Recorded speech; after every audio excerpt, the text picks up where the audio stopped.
중국에서는 지금 제로 코로나 정책에 반대하며 시민들이 거리로 쏟아져 나오고 있는데요. 제로 코로나가 중국 경제를 넘어 글로벌 경제를 위협하고 있습니다. 자세한 이야기 나눠보겠습니다. 홍춘옥 이코노미스트 전화 연결됐습니다. 안녕하십니까? 네, 안녕하세요. 네, 다시 봉쇄가 확대되자 시민들의 분노가 극에 달한 것 같아요. 시위가 곳곳에서 벌어졌죠. 중국 지금 어떤 상황인가요? 예, 거의, 1989년 이후 가장, 정치적인 혼란이 좀 부각된 시기라고 볼 수가 있겠는데요. 일단, 제일 처음 시작했었던 근원이 된 것은 신장 위구르 자치구의 이제 우르무치에 있는 한 빌딩에서 화재가 났는데, 네. 그 화재에서 많은 이들이 돌아가셨습니다. 근데 이제 그게 봉쇄 과정에서 문을 잠근 데 따른 그러니까 쉽게 얘기해서 제로 코로나 정책을 펼쳐나가는 과정에서 네. 너무 과도한 통제를 하다가 수많은 희생자를 낸 게 아니냐라는 그런 이야기들이 나오기 시작하면서부터 이제 확산돼서 특히 전 세계 가장 유명한 스마트폰 회사인 애플의 아이폰 공장 중에서 가장 큰 공장이 중국 허난성의 정저우시에 있는데요. 네. 예, 여기 공장에 이제 코로나 환자가 생긴 거죠. 예, 코로나 환자가 생기면서 이제 사람들을 억류하고 이제 가둬두기 시작했는데 이게 이제 사람들이 참질 못하고서 탈주를 하기 시작하면서 네. 폭력적인 마찰들이 벌어진 거죠. 그래서 애플의 5개 최신 휴대폰 중에서 4개 그리고 최고급 아이폰 14이라고 하는 프로 제품의 대다수를 생산하는 20만 명이 일하는 공장이 지금 셧다운된 상황이죠. 이제 여기에 이어서 전국적으로 특히 상하이에서는 아까 방금 말씀드렸던 신장 위구르 자치구의 우르무치 지역에서 문제가 생겼잖아요. 네. 그러니까 그 상해에 우르무치의 이름을 딴 도로가 있습니다. 예, 거기 모여서 시위를 한 거죠. 그렇게 되니까 이제 이 전국적인 특히 얼마 전에는 시진핑 현 국가주석의 모교인 칭화대학에서도 시위가 벌어질 정도라고 말씀을 드릴 수 있겠습니다. 네. 지금 그 북경에 있는 칭화대에서도 시위가 벌어졌다라는 말씀이시고요. 이 시 주석이 3년임을 확정한 지 이제 겨우 한 달 정도가 지난 건데 도대체 이 시위 사태가 어떻게 흘러갈지 참 불안합니다. SNS나 기사에 올라온 사진을 보니까 시민들이 아무것도 안 적힌 A4용지 백지를 들고 있더라고요. 이게 네. 어떤 의미인가요? 예, 시위대가 중국 당국에 검열에 항의하는 의미로 백지를 들고 시위를 하면서 이번에 백지가 이제 이번 시위의 상징처럼 지금 부각되고 있는 거고요. 특히 외신에서는 백지 혁명이라는 말까지 지금 붙이기 시작했습니다. 그렇군요. 예, 그래서 SNS에서는 이제 백지 혁명이라는 해시태그들이 붙어서 트렌드에 올라가고는 있습니다만 이게 이제 이거 관련된 트위터나 이런 걸 검색하면 또 엉뚱한 기사가 오르는 걸 보면 중국 정부도 민감하게 지금 대응을 하고 있는 중이고요. 아무튼 이 중국 정부로서는 수십 년 만에 최대 규모의 반정부 시위를 맞아서 지금 어떤 정책을 펼쳐야 될지 고민이 클 것으로 보입니다. 근데 이번 시위를 눈여겨볼 건 봉쇄 조치에 반발을 해서 이 시위가 시작이 됐는데 맞습니다. 점점 반시진핑 시위, 시진핑 교체 운동으로 좀 변해가는 양상을 띠는 것 같더라고요. 예, 이게 일단 시진핑 주석의 이 정책들에 대해서 네.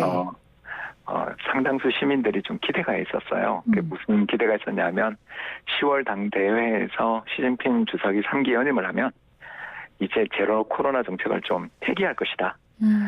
이런 이야기가 있었던 거 기억나실 겁니다. 네, 그런 기대가 있었죠. 이런 식으로 해서 이제 좀 완화도 해주고 지금까지의 이런 격리 부분들을 다 풀어줄 것이다라는 그런 보고서들도 나오고 해서 주가 급등했었어요. 네. 예, 근데 이게 일부 지역들 이제 베이징의 북쪽에 있는 스촤장이라는 인구 1,000만의 도시가 있는데 여기는 얼마나 인구 1,000만입니다.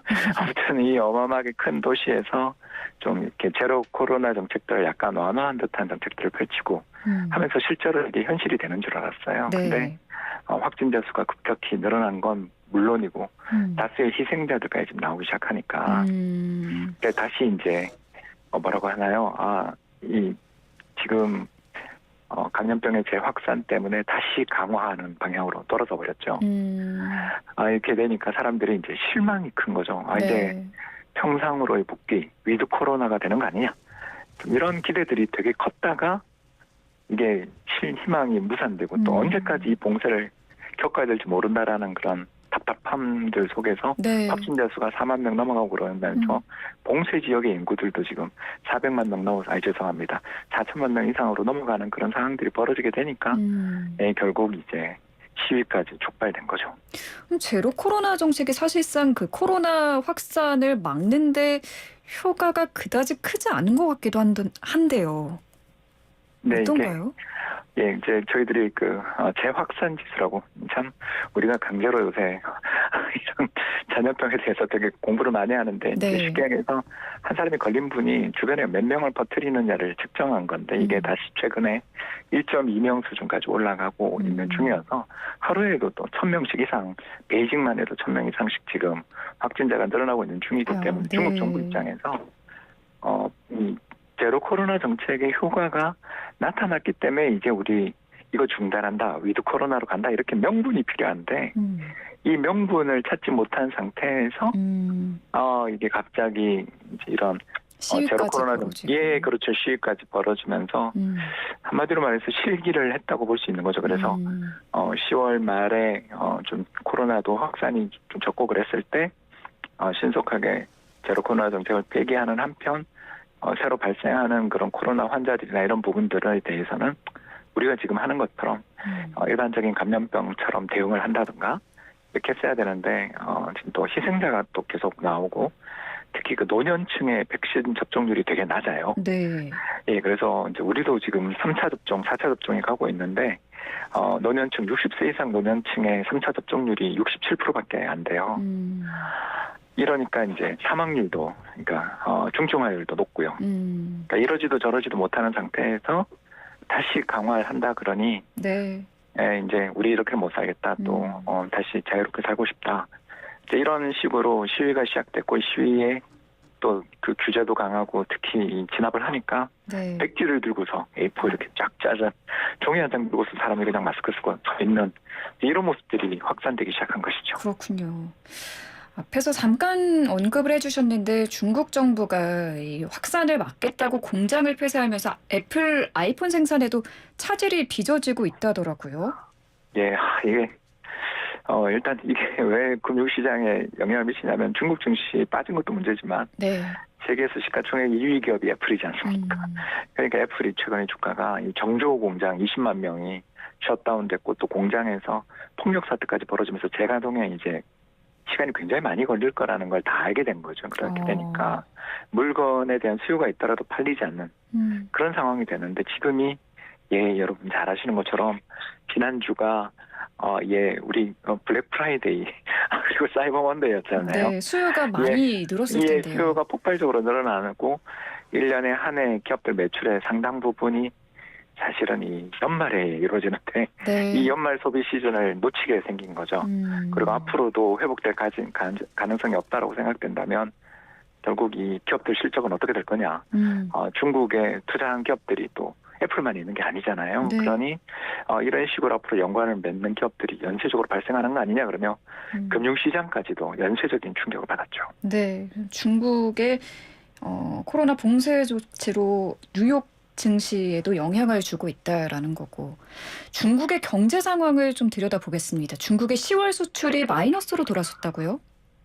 예. 근데 뭐 이게 경제 지표들이 너무 안 좋습니다. 이게 저도 이제 이코노미스트 생활을 오래 했는데 네. 항상 저희들이 이야기를 한 게 세계 경제는 어려워도 중국 경제 성장률은 그래도 한 5, 6% 나온다. 또는 뭐 7%를 방어한다. 맨날 저희들이 이런 이야기하고 그랬거든요. 근데 네. 지금은 이대로 가면 2022년 중국 성장률이 잘해야 한 3% 정도 나오면서 세계 경제 성장률을 밑도는 초유의 일이 벌어지고 내년에도 경제 회복에 지금 희망이 좀 없는 게 아닌가. 그래서 특히 최근에 중국의 수출 증가율도 마이너스로 돌아선 것도 문제지만 네. 그보다 사실 더 중요한 건 이제 중국 경제도 수출 비중이 되게 큰 건 사실입니다만 소매 판매 이런 내수가 중요하잖아요. 네. 근데 소매 판매가 지난 10월달 전년 동기 대비 지금 마이너스로 0.5%. 그리고 부동산 개발 투자라고 이제 그 부동산 착공 투자가 지난해도 마이너스였는데 올해 지금 누적치로 마이너스 8.8%.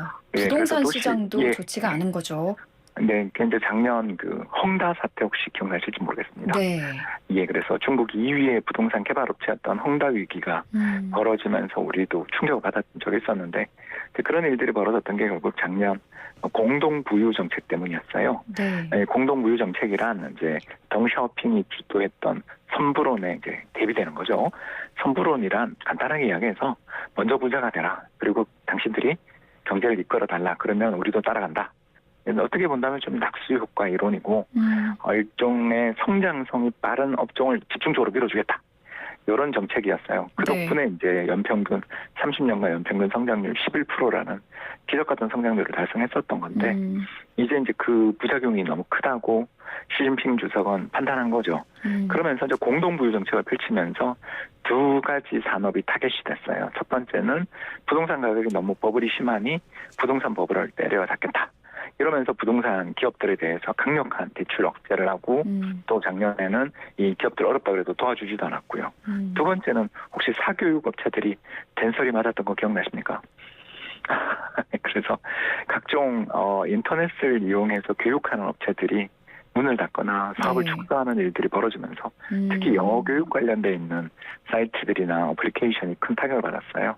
결국 교육 격차가 벌어지는 것들이 부유한 사람들이 자기 아이들만 또 유학도 보내고 이런 식으로 교육 격차 퍼진다. 네. 이런 식으로 두 가지에 대한 산업에 대한 강한 규제가 벌어지는 과정에서 수출까지 지금 제로 코로나로 어렵다 보니까 부동산 소매 판매 수출도 다 어려운 한마디로 사방이 지금 다 막힌 그런 상황이라고 볼 수 있습니다. 네, 중국 경기가 점점 둔화하고 있다는 게 수출부터 부동산 시장에까지 뚜렷하게 나타나고 있는데요. 중국이 올해 들어 두 번째 지급 준비율을 인하했다고 하는데요. 이게 시장에 돈을 푼다는 건가요? 그렇습니다. 지급 준비율이 뭐냐면 은행의 만일의 하나의 사태로 고객들이 몰려와서 제 예금 돌려주세요. 그러면 은행들이 큰일 나잖아요. 네. 왜 그러냐면 이게 다 돈이 대출 나가 있거나 다른 데 투자돼 있지 은행에 돈을 많이 가지고 있지 않잖아요. 네. 그래서 은행에 그런 위험들을 좀 대비하기 위해서 지급 준비율이라는 걸 두는 거예요. 그래서 지급 준비율을 예를 들어서 이건 가정입니다. 10% 정도의 지급 준비율을 두면 10억 원의 예금이 들어오면 1억 원은 은행에 두고 9억 원만 대출하게 하는 그런 식의 제도인데 이번에 가중평균으로 보면 8% 밑으로 내려왔죠. 결국 이전에 비해서 더 많은 돈을 대출해 줄 수 있도록 즉 은행에 들어온 돈들을 옛날보다 더 많이 대출해라. 이런 식의 정책 전환이 있었던 셈입니다. 위안화 가치도 지금 폭락을 하지 않았습니까? 그렇습니다. 1달러에 대해서 중국 위안화환율이 한때 7.3위엔 근처까지도 올라가는 급등세를 보였는데요. 네. 이게 왜 이런 일이 벌어졌냐 하면 미국이 금리를 인상하고 있는 중이기 때문입니다. 자, 우리 한번 생각해 보시죠. 세계의 기축통화국가의 미국이 정책금리를 지금 4%, 어쩌면 올해 연말에 4.5까지 올리는데 중국은 금리를 내리고 지급준비율을 풀었어요. 네. 자, 이러면 제가 중국에서 사업하고 있는 어떤 금융기관이거나 사업가라면 중국에서 저금리로 자금을 조달해서 미국에 투자를 하면 거의 저는 돈 하나도 손해보지 않고 고금리로 수익을 누릴 수 있고 또 나뿐만 아니라 다른 사람들마저 이런 거래들을 계속해 나간다면 환율이 어떻게 되겠습니까? 돈이 빠져나가니까 달러 값이 오르겠죠. 그죠? 네. 그러니까 환차익도 없고 금리 차익도 아울러 누릴 수 있겠죠. 이런 식으로 자금이 이동하게 되는 순간 외환시장의 참가자들이 민감하게 반응하겠죠. 그래서 달러를 사고 중국 위엔화를 파는 거래들이 촉발돼서 중국 정부가 이제 지급 준비율, 외화에 대한 지급 준비율을 급격히 인상하는 등의 다양한 정책들을 펼치고는 있습니다만 아직도 위엔화의 환율 상승은 가라앉지 않고 있어서 이게 사실 또 우리나라에 영향을 미치고 있죠. 중국 환율이 급등하는데 한국은 괜찮냐라고 이렇게 외부에서 전화가 오면 우리가 참 답하기가 어려운 부분이 있는 거죠. 우리는 펀더멘탈이 좋아요 이렇게 이야기하지만 중국이 저 한국 수출의 가장 1등 지역 아니냐. 거기 경제 어려워지고 여기가 금리를 이렇게 인하해서 위엔화를 환율을 어떻게 보면 조정해야 될 정도로 어려운데 당신은 괜찮냐. 이런 질문들이 들어오게 되니까 네. 중국에서 뉴스가 발생할 때마다 음. 우리 환율이 오르는 음.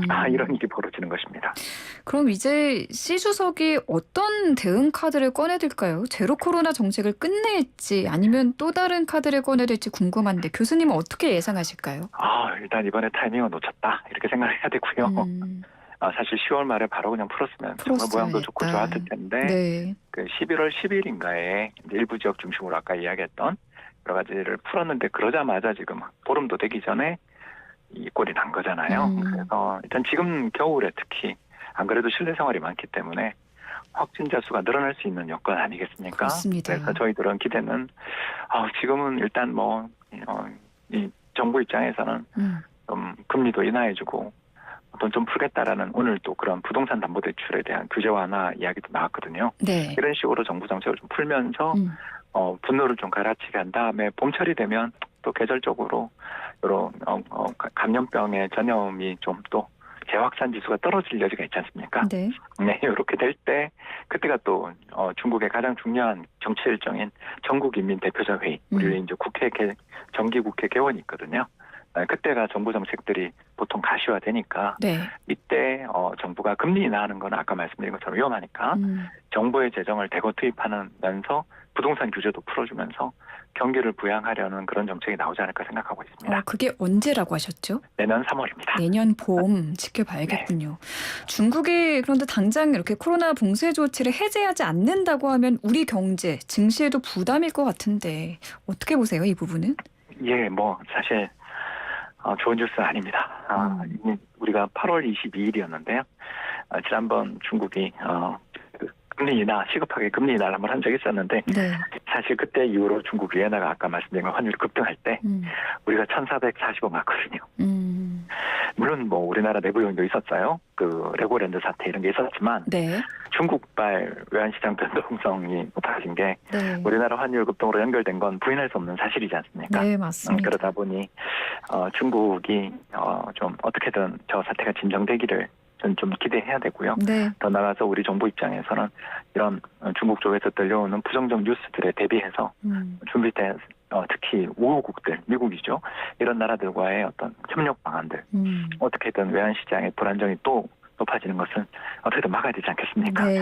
네, 이런 협의가 필요한 그런 좀 힘든 구간이라고 볼 수 있겠습니다. 네, 세계 공장이라고 하던데 중국이 이렇게 불안하면은 우리나라뿐 아니라 세계 경제에도 안 좋을 것 같기 때문에 하루빨리 좀 이 사태가 조속히 해결점을 찾게 되면 좋겠습니다. 오늘 말씀 여기까지 듣겠습니다. 감사합니다. 감사합니다. 네, 지금까지 홍춘옥 이코노미스트와 함께했습니다.